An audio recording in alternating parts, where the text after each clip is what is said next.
Hey guys, what's up? It's Dane at ZIMM'S Guitars, and I'm about halfway through this little project. I thought I'd bring you guys in. It's a JB Player Professional Series, and I'm pretty sure it's from back in the late 80s. It has this Crackle paint job on it. It's got a Floyd Rose. They call it the Speed Loader. The strings run right in the back there. And the pickguard was really warped. And so I tried to put a Fender pickguard on there. And we all know it's not going to fit. But I gave it a try anyhow. And I could see that it just wouldn't match up quite right. So this is the old where you put this thing in the oven and heat it up to about 200 degrees and pull it out and put a heavy pan on it. And I got this thing pretty flat now. So it was all I could do. You know, I can't go and buy a pickguard that's going to match this. Just trying to get these things shined up and as playable as possible for an old guitar like this. And so I'm just going to go ahead, put this pickguard back on it. Now that I've done the old oven trick to it, you know, if you put your oven on 250 degrees, lay this in there just for a few minutes. It will shrink. It was really high right here. I wish I could have showed you a before shot, but yeah, sorry about that. But let's put this thing back together.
Okay, well,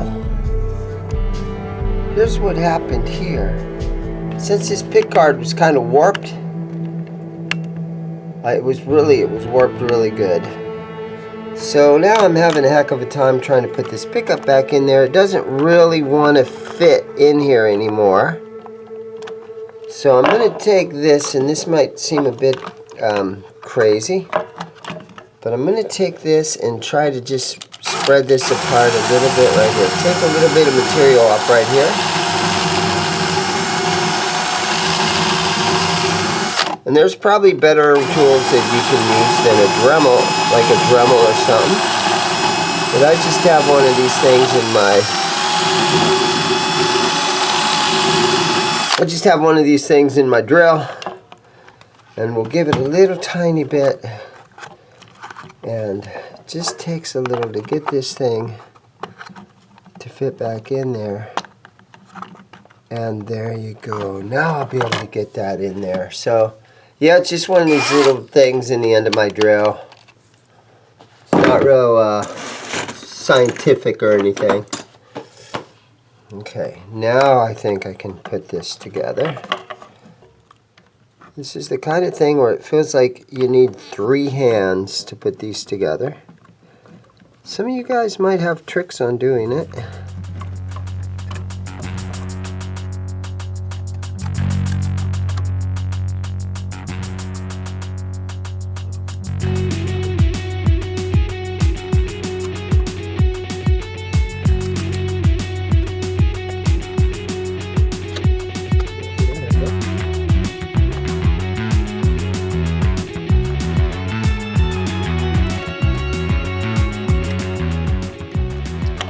These are the select pickups designed by EMGs. So they are a passive pickup. There's no battery in here. That spring out of there. And down here, these take thinner. Let's see if I can get this in here now.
Okay, now before I get too many of these screws in here, let's just plug it in and test it. See what it's doing.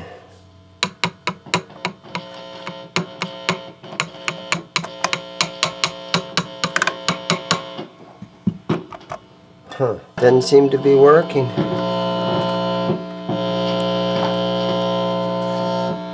So let's double check what's going on here. Alright, so I got that ground soldered on there. So now we're going to tap these and see if we get some noise out of them. Better. Center position. Good. Humbucker. Good. Right, now we can put this thing back together.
so I'm going to take the back plate off and see what we've got underneath here. I think the Floyd that's on this might be blocked. So let's just take a look. It's got a really nice crackle on here.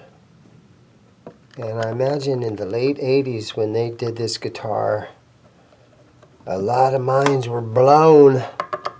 Because this is a cool crackle finish. Now you can buy that crackle paint. You can just go to Ace Hardware or Home Depot or something, and they sell this crackle paint. So it's easy to do nowadays, but back in the 80s, I imagine this was cutting edge technology in the paint department. Okay, look at that. So it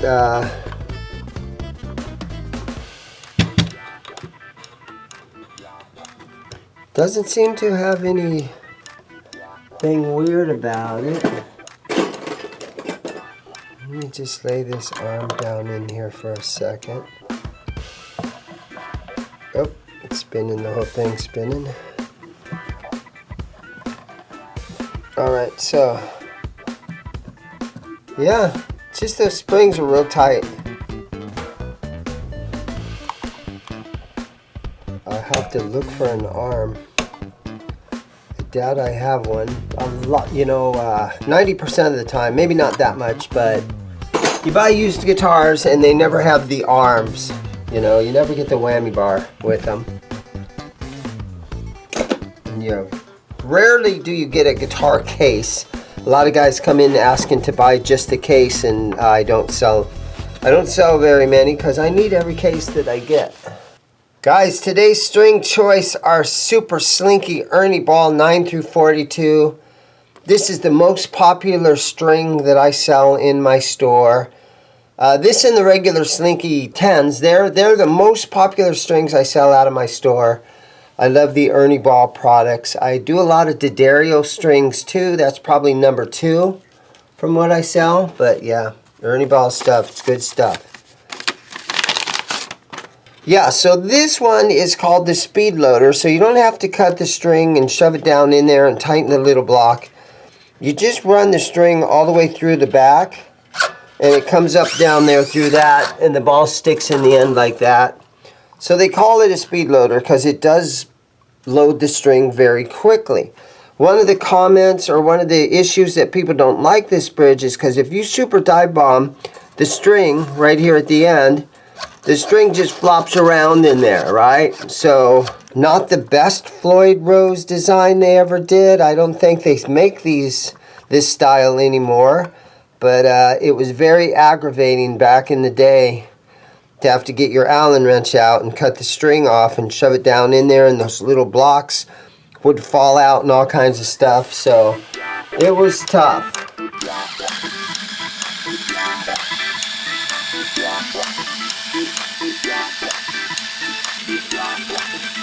All right, they are on there. Let's tune it.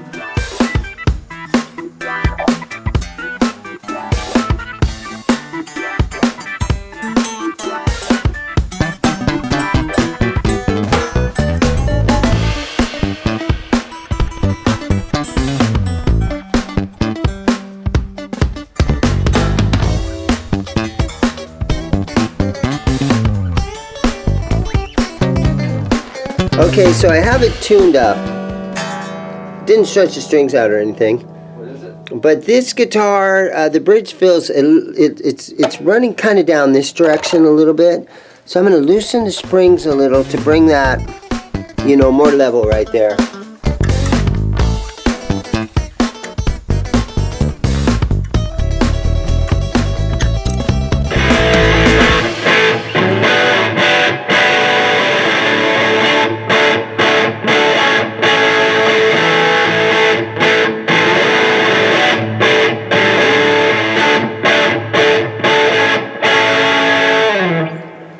So a JB Player, these guitars were built in Korea, back in the 80s and the 90s, and you gotta love this crackle finish on this thing. It went back together pretty good. I don't have the locking nuts on it. I don't have a whammy bar on it.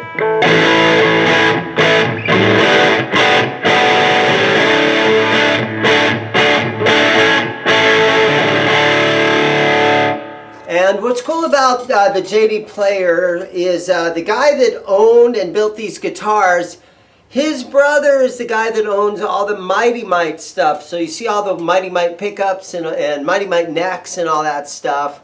These two guys are brothers, and you know, Mighty Mite also owns all these Snark tuners that are out in the world. So these guys have been in the guitar business for a long time, and they made some cool guitars.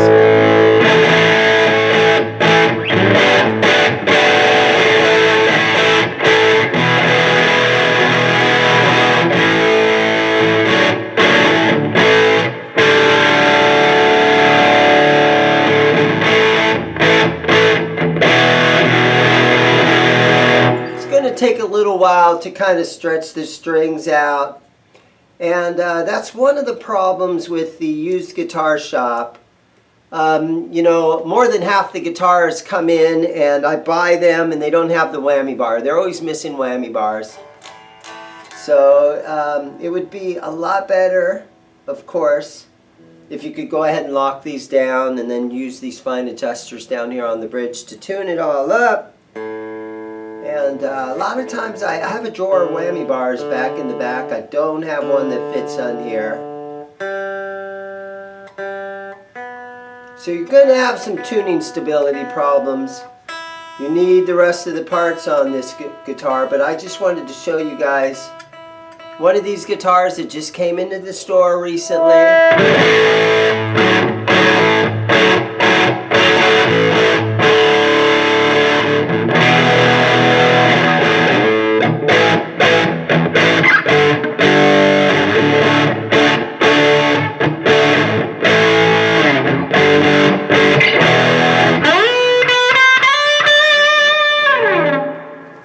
There you guys have it. Thank you so much. Everybody have a great day. Go buy a guitar.